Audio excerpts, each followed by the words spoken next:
I'm gonna go ahead and do this first one to make sure everything works right, because I want to start uploading, just to like, I guess have something to like look back on, possibly build a platform. But doing my back, hold on, let me shut that over real quick. Give me a sec.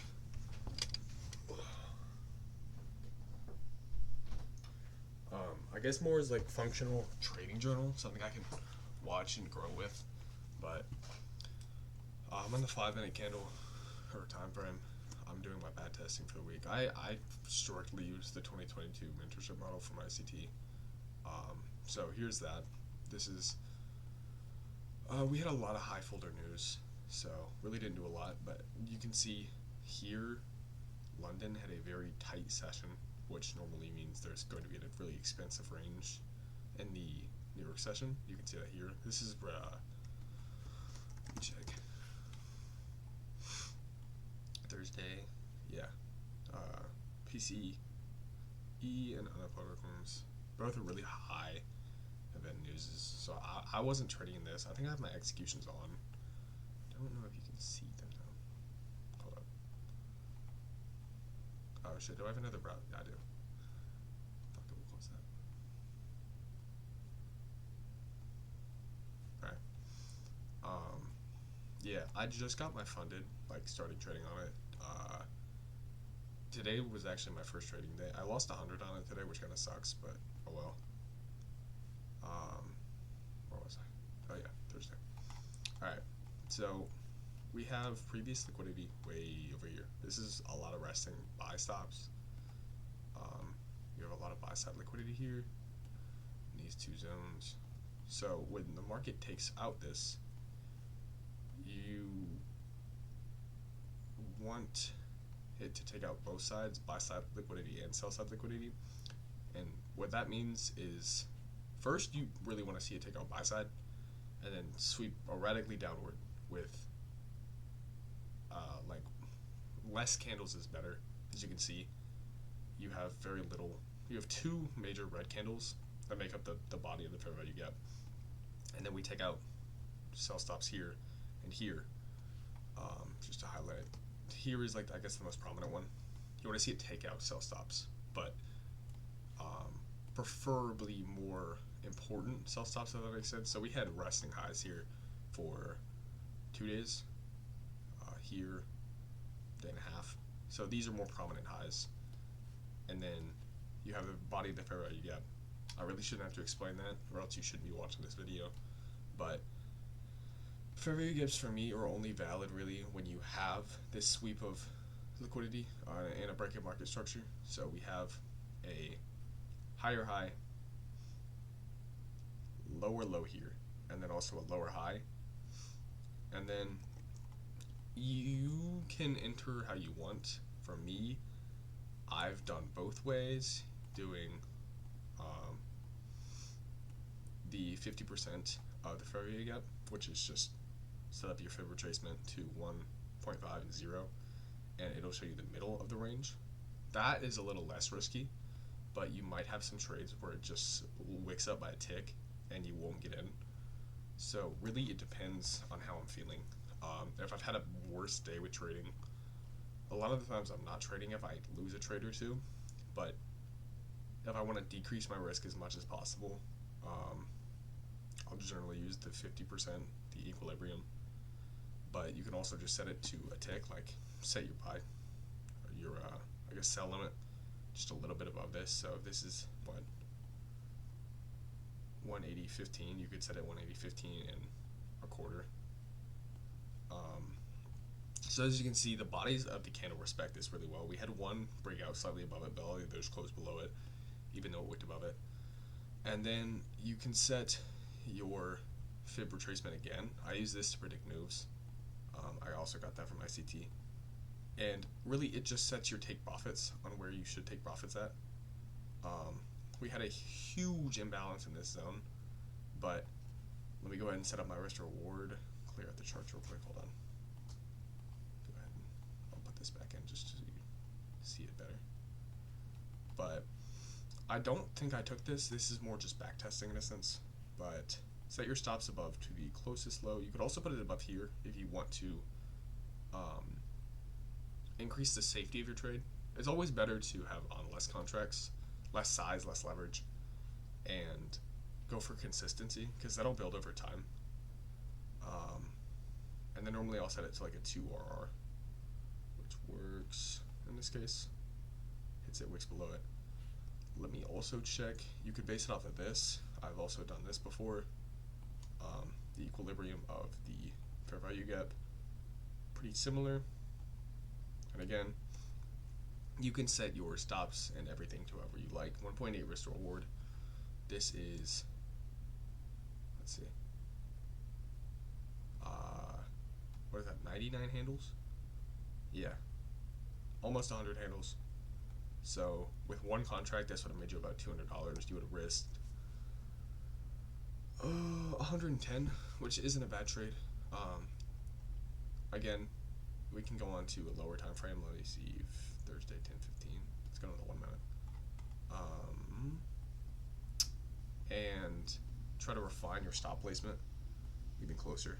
So I've also seen a lot of people will go for the top candle of that fair value gap. So you can see right here is the base. So you could set it to here if you want. That's a lot more risky. You're taking off 18 handles of stop. So really it's just about how long you've been trading. That takes us to 1.8 or to 2.67. But it's all preference. I mean, you can choose however you want. I personally would rather give myself a little more breathing room just because I'm starting out with my funded. I've had a demo for a little bit. I made like, I think 5% of my demo, so I started doing trading like today, 1st of March. But we hit profit. It goes along to, let's see, the whole entirety of the entry to exit is, hold on, my bad.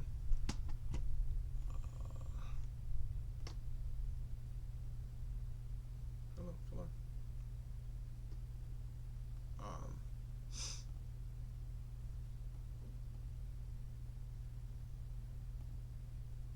That's not right. My bad. What? Yeah, 117 handles. So that would have made you $234, which pretty good move as far as futures goes. That is a pretty long standing move day.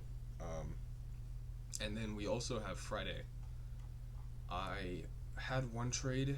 I had a loss. That was the one I talked about earlier, so I wasn't in anymore. But it sucks because it was a really good fucking trade. As you can see, we hit a really nice range day on NASDAQ. I think it made all-time highs. Yeah, all-time highs. And unfortunately, I was not participating in that because it was like, so do I have my executions on? Hold up. I don't. Or I do. I just don't know why I don't see them. Hold up. Yeah, that's weird. Yeah, as you can see, I lost like 93 today. But it's alright. It's whatever.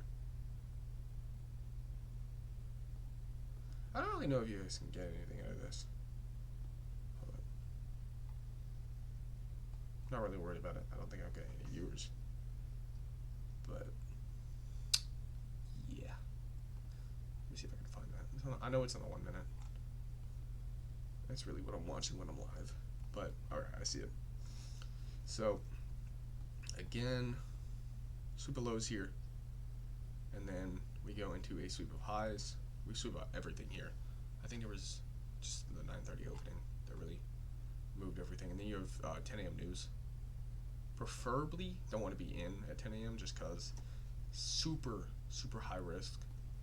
But if you ever stop manage well, and you set your stop to break even, because I mean, let's see. So you have your fair value gap here, because like I talked about, the market structure shift. Wick entry off of here. I also have a fair value gap here, but I prefer the lower one, especially on a higher news day like this. You want to minimize your risk. So just from here to here, you set your stops, resting lows. You can either pick like this area, or you can pick this equal lows right here. Really just depends on preference again, how much risk you want to take in. But there's also slippage you got to think about with news events. So just be weary. I try not to trade on the news. Like I'd be out before.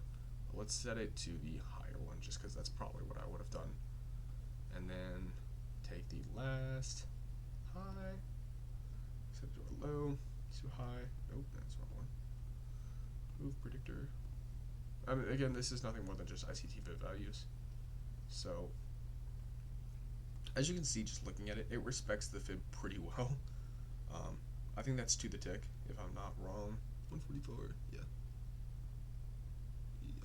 It's a tick off. But it's worked pretty well for me so far. And you don't have to take off at this like high point. And if you're holding all of your contract to here, you're retarded. I shouldn't say that, but you're stupid. Take partials as early, not early, but like pay yourself. So definitely would not have held to the top, but let's just see the risk reward in this bad boy. How many handles? So the all the way is a 5 risk reward. That's with the lenient stop. If you were riskier and didn't really, if you were confident in the trade, that's 7.36, and that's not even the top of the move. That's just where the retracement goes up to. I think the high of the day was here, and that brings us to almost a 12 RR. I have a 50 grand account right now. I'm trying to get past, so I'm risking 250 per trade, not 320. I said that earlier. Just because I would rather build up consistency slowly than risk more and like possibly fuck up my account, because I really don't have the best income at the moment. So I'm just doing this consistently to try and build up slowly over time. But those are the 2 optimal trades I would have taken this week. One of them I did not take, and then one I watched live play out. But yeah, it's about to be the weekend, so I'm gonna crank out some homework in a little bit. I have some business law assignment I have to do, but shit, that's it really. There's not much else to the trading I do. I'm looking in Bonka's rise level soon because he's gonna drop his website. Shout out, bankwithbonka.com. But until then, I'm just doing 2022 mentorship. But yeah, peace.